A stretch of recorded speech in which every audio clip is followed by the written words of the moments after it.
കേരളത്തിൽ ഒരു ദളിതൻ മുഖ്യമന്ത്രിയാവണമെങ്കിൽ, ആ കസേരയിൽ ഇരിക്കണമെങ്കിൽ, ആ മുഖ്യമന്ത്രിയുടെ ആ ദളിതന്റെ പേര് മൂട്ടയെന്നായിരിക്കണം. ഇടതുപക്ഷമായാലും വലതുപക്ഷമായാലും ഏത് പക്ഷമായാലും അവരെല്ലാം തമസ്കരിക്കുവാൻ മനഃപൂർവ്വം അല്ലാതെയും ശ്രമിക്കുന്ന അംബേദ്കറെ വീണ്ടും വീണ്ടും ഉയർത്തിക്കാട്ടുവാനായിട്ട് നമുക്ക് സാധിക്കുമ്പോഴാണ്. സംവരണ മണ്ഡലം ഉണ്ടായതുകൊണ്ട് മാത്രം കുറച്ച് ദളിതര്, ഇല്ലെങ്കിൽ അതുമില്ല.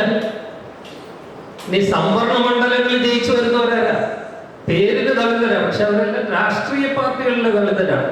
ദൈവത്തിന് മുമ്പിൽ എല്ലാവരും സമന്മാരാണെന്ന് പറയുന്നവരെ വിശ്വസിക്കരുത്. പാർട്ടി നയിക്കുന്നവരും പാർട്ടികൾ നയിക്കുന്നവരും ഒക്കെ കൊടുക്കുന്നത് മാത്രം വാങ്ങാനേ ദളിതനും ആദിവാസിക്കും അവകാശമുള്ളൂ എന്നുള്ള ചിന്തയാണ് ഈ നൂറ്റാണ്ടിലും പുരോഗമന പ്രസ്ഥാനങ്ങളെന്ന് പറയുന്നവരെ നയിക്കുന്നത്. അംബേദ്കറെ വിഴുങ്ങുവാനായിട്ട് ധാരാളം ശക്തികൾ ശ്രമിക്കുന്നു. അത് എല്ലാ പക്ഷത്തുമുള്ളവർ ചെയ്യാറുണ്ട്. അംബേദ്കറിനെ അവഗണിക്കാൻ കഴിയാത്തത് കൊണ്ട് വിഴുങ്ങിക്കളയും. ധൃതരാഷ്ട്രാലിംഗനം എന്നൊക്കെ പറയും. ആളുകൾ കാണുമ്പോൾ ആലിംഗനം ചെയ്യുക, പക്ഷെ ഒറ്റ ആലിംഗനത്തിൽ ആലിംഗനം ചെയ്യുന്നയാൾ കൊല്ലാനുള്ള ശേഷിയുള്ളവര് ആ ആലിംഗനം ചെയ്താൽ അതിന്റെ ഫലമെന്താകും എന്ന് നമുക്ക് ഊഹിക്കുവാൻ കഴിയും. അംബേദ്കറെ ഉൾക്കൊള്ളാൻ കഴിയത്തില്ല, അവഗണിക്കാൻ കഴിയത്തില്ല എന്ന് ചിന്തിക്കുന്ന ഗണങ്ങളാണ് ഈ ധൃതരാഷ്ട്രാലിംഗനം ചെയ്തുകൊണ്ടിരിക്കുന്നത്. അങ്ങനെയുള്ളവരെ തിരിച്ചറിയുവാൻ നമുക്ക് കഴിയുമ്പോഴാണ് അംബേദ്കർ വീണ്ടും സജീവമാകും. എനിക്ക് മുമ്പേ പ്രസംഗിച്ചവർ സൂചിപ്പിച്ച പോലെ ദളിത് വിഭാഗങ്ങളെ ഭിന്നിപ്പിച്ച് ഭരിക്കുവാനായിട്ട് എളുപ്പമാണ്. അത് ബ്രിട്ടീഷുകാർ മുതൽ ഇങ്ങോട്ട് നടപ്പിലാക്കിയ ഒരു സ്ട്രാറ്റജിയാണ് ഡിവൈഡ് ആൻഡ് റൂൾ. പലതിൻ്റെയും പേരിൽ അവരെ ഭിന്നിപ്പിച്ച്, ദളിതരെയും ആദിവാസികളെയും ഭിന്നിപ്പിച്ച് എല്ലാ പ്രസ്ഥാനങ്ങളും അവരുടേതായ അജണ്ട നടപ്പിലാക്കുകയാണ്. ബാബാ സാഹേബ് അംബേദ്കർ മുന്നോട്ട് വെച്ച ആശയങ്ങളുടെ വിപരീതമായ ആശയങ്ങൾ പ്രചരിക്കുന്നവരും അംബേദ്കറുടെ പടം വെച്ച് തുടങ്ങി. അംബേദ്കർ കഴിഞ്ഞിട്ട് മതി മാർക്സ്, തിരിച്ചല്ല. അത് പറയാൻ ശേഷിയുള്ള ധാരാളം പേര് കേരളത്തിലുണ്ടെങ്കിൽ അവരൊക്കെ മൗനം ദീക്ഷിക്കുകയാണ്. സത്യം അതാണെങ്കിൽ കുഞ്ഞാമൻ സാറിനൊക്കെ വിളിച്ചു പറഞ്ഞത് കൊണ്ടാണ്, ആ സത്യം വിളിച്ചു പറഞ്ഞത് കൊണ്ടാണ് അദ്ദേഹത്തിന് എത്താൻ കഴിയുമായിരുന്ന സ്ഥാനത്ത് അദ്ദേഹത്തെ ചിലരെത്തിക്കാൻ. അതുകൊണ്ടാണ് അങ്ങനെ ഒരു അന്ത്യം അദ്ദേഹത്തിന് സംഭവിക്കേണ്ടി വന്നത്. മടുത്ത് നിരാശയുടെ പടുകുഴിയിൽ എത്തിയപ്പോഴാണ്. അതുകൊണ്ടാണ് അദ്ദേഹം പറഞ്ഞത്, കേരളത്തിൽ ഒരു ദളിതൻ മുഖ്യമന്ത്രിയാവണമെങ്കിൽ, ആ കസേരയിൽ ഇരിക്കണമെങ്കിൽ, ആ മുഖ്യമന്ത്രിയുടെ ആ ദളിതന്റെ പേര് മൂട്ടയെന്നായിരിക്കണം. ഒരു മൂട്ടയായി ജനിച്ചെങ്കിൽ മാത്രമേ കേരളത്തിലെ മുഖ്യമന്ത്രി കസേരയിൽ ഒരു ദളിതൻ ഇരിക്കാൻ പറ്റുമെന്ന് പറഞ്ഞത് കുഞ്ഞാമൻ സാർ. ഇന്ന് ഒരു യാഥാർത്ഥ്യമാണ്. ഇത്രയും കൊല്ലം നമ്മൾ പുരോഗമന രാഷ്ട്രീയം പറഞ്ഞ കേരളത്തിൽ എന്തുകൊണ്ട് KR ഗൗരിയമ്മ മുഖ്യമന്ത്രിയായി?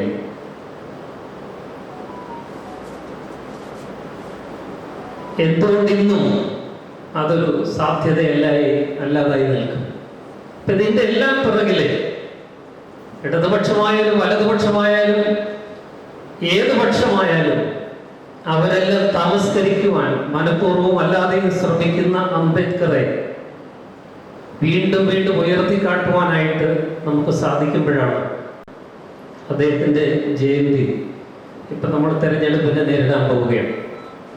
ബാബാ സാഹേബ് അംബേദ്കർ മുന്നോട്ട് വെച്ച സെപ്പറേറ്റ് ഇലക്ടറേറ്റ് എന്ന് പറയുന്ന ആ നയം നടപ്പിലാക്കിയിരുന്നുവെങ്കിൽ ഇന്ത്യ ഇങ്ങനെ ആകുമായിരുന്നില്ല. ദളിതർ വോട്ട് ചെയ്യുന്ന, അതിനെക്കുറിച്ച് കുഞ്ഞാമൻ സാർ വളരെ വിശദമായിട്ട് പറയുന്നുണ്ട്. ദളിതരിന്ന് ആർക്കാ വോട്ട് ചെയ്യുന്നത്? സംവരണ മണ്ഡലം ഉണ്ടായതുകൊണ്ട് മാത്രം കുറച്ച് ദളിതര്, ഇല്ലെങ്കിൽ അതുമില്ല. ഇനി സംവരണ മണ്ഡലങ്ങളിൽ ജയിച്ചു വരുന്നവരല്ല, പേരിന് ദളിതരാ, പക്ഷെ അവരെല്ലാം രാഷ്ട്രീയ പാർട്ടികളിലെ ദളിതരാണ്. അവർക്ക് രാഷ്ട്രീയ പാർട്ടികൾ പറയുന്ന പോലെ പ്രവർത്തിക്കാനേ പറ്റുള്ളൂ. അംബേദ്കർ പറഞ്ഞത് കേൾക്കാൻ അവർക്ക് അവിടെ കഴിയുന്നില്ല. അവിടെയും ഒരു അടിമത്വം. ഇതൊക്കെ പൊളിച്ച് പുറത്തേക്ക് വരണമെങ്കിൽ നമ്മുടെ ജനാധിപത്യ വ്യവസ്ഥിതി പാടെ മാറും. അതും അദ്ദേഹം വളരെ വ്യക്തമായിട്ട് പറഞ്ഞു. ഇന്ത്യയിൽ പൊളിറ്റിക്കൽ ഡെമോക്രസി, രാഷ്ട്രീയ ജനാധിപത്യം പേരിന് മാത്രമേ ഉള്ളൂ. ഇലക്ഷൻ 5 വർഷം നടക്കുന്നു എന്നത് മാറ്റിവെച്ചാൽ ഇവിടെ ജനാധിപത്യമില്ല. അതുകൊണ്ട് ഇന്ത്യയിൽ വേണ്ടിയത് സാമൂഹ്യ ജനാധിപത്യമാണ്, സോഷ്യൽ ഡെമോക്രസിയാണ്. അത് തുല്യതയിൽ കൂടി മാത്രം, ജനങ്ങളെല്ലാവരും തുല്യരാണെന്ന് പറയുന്നത് വഴി മാത്രമേ സാധിക്കൂ. ഞങ്ങളൊക്കെ എങ്ങനെയാണ് ജനങ്ങളെ പറ്റിക്കുന്നത്? ഞങ്ങളെന്ന് പറയുന്നത് എല്ലാ പുരോഹിതന്മാരും അല്ല. പൗരോഹിത്യവും സഭകളും മതങ്ങളും ഒക്കെ ജനങ്ങളെ പറ്റിക്കുന്നത് എന്താ പറഞ്ഞിട്ടാണ്? എല്ലാ മനുഷ്യരും ദൈവത്തിന്റെ മുമ്പിൽ സമന്മാരാണ് കേട്ടോ. മനുഷ്യരുടെ മുമ്പിലോ അതല്ലേ പറയേണ്ടത്? അംബേദ്കർ അത് പറഞ്ഞു. ദൈവത്തിന്റെ മുമ്പിൽ എല്ലാവരും സമന്മാരാണെന്ന് പറയുന്നവരെ വിശ്വസിക്കരുത്. മനുഷ്യരുടെ മുമ്പിൽ എല്ലാവരും സമന്മാരാണെന്ന് പറയാൻ അവർക്ക് ധൈര്യമില്ല. കാരണം അത് ഉള്ളിലില്ല. ഉള്ളിലുള്ളവർക്ക് മാത്രമേ മനുഷ്യരെല്ലാവരും തുല്യരാണെന്ന് പറയാൻ സാധിക്കും. അംബേദ്കർ പറഞ്ഞു, ഗുരുദേവൻ പറഞ്ഞു, മഹാത്മാ അയ്യങ്കാളി പറഞ്ഞു. പറയുക മാത്രമല്ല, അതിനു വേണ്ടി പോരാടുകയും ചെയ്യും. അതുകൊണ്ട് തുല്യതയിൽ, സാമൂഹ്യനീതിയിൽ അടിസ്ഥാനമുള്ള ഒരു ജനാധിപത്യം നിലവിൽ വരണമെങ്കിൽ അധികാരം, വിഭവങ്ങളിൽ മേലുള്ള അധികാരം, രാഷ്ട്രീയ അധികാരം, അത് അടിച്ചമർത്തപ്പെട്ട ജനതയ്ക്ക് ലഭ്യമാകുന്ന ഒരവസ്ഥയുണ്ടാകും. അതാണ് ബാബാ സാഹേബ് അംബേദ്കർ ലക്ഷ്യം കണ്ടത്, സ്വപ്നം കണ്ടത്. ആ ഇന്ത്യക്ക് വേണ്ടിയാണ് എനിക്ക് തോന്നുന്നത് ഇന്ത്യ സെക്കുലർ മൂവ്മെന്റ് പ്രവർത്തിക്കുന്നത് എന്ന് ഞാൻ വിചാരിക്കും. അതേതെങ്കിലും ഒരു ദളിതർ, ആദിവാസികൾ ഈ വിഭാഗത്തിൽ പെടുന്നവരല്ല, അല്ലാത്തവരാൽ നയിക്കപ്പെടുന്ന ഒരു രാഷ്ട്രീയ പാർട്ടി ഉണ്ടാക്കി തരുന്നതല്ല. അതും ബാബാ സാഹേബ് അംബേദ്കർ പറഞ്ഞിട്ടുണ്ട്. ഇപ്പൊ മാർക്സിസത്തിന്റെ ഒരു പ്രധാനപ്പെട്ട പ്രശ്നം എന്ന് പറയുന്നത്, മാർക്സിസം തൊഴിലാളി വർഗത്തെ കുറിച്ചാണ് സംസാരിക്കുക. ആരാ തൊഴിലാളി വർഗം? തൊഴിൽ ചെയ്യുന്നവരാണ്, പക്ഷെ അവർക്ക് ഭൂമിയുള്ളവരല്ല. കൃഷിഭൂമിയുള്ളവരും കൃഷിഭൂമിയിൽ തൊഴിൽ ചെയ്യുന്നവരും 2 വർഗമാണ്. അപ്പൊ തൊഴിലാളികൾക്ക് കൃഷിഭൂമി വേണോ? നമ്മൾ കൊയ്യും വയലെല്ലാം പാട്ടുകൊള്ളല്ലേ, പാട്ട് നല്ല നല്ല ട്യൂണാണ് പാടാൻ. ഇന്ന് വരെ അതൊരു യാഥാർത്ഥ്യമായിട്ട് അതിന് കുറെ ആളുകൾ നേതൃത്വം നൽകി. CK ജാനു, ഗോപാലൻ സാറ്, അവരോടൊക്കെ പുരോഗമന പ്രസ്ഥാനങ്ങളുടെയും പാർട്ടികളുടെയൊക്കെ നയം എന്തായിരുന്നു?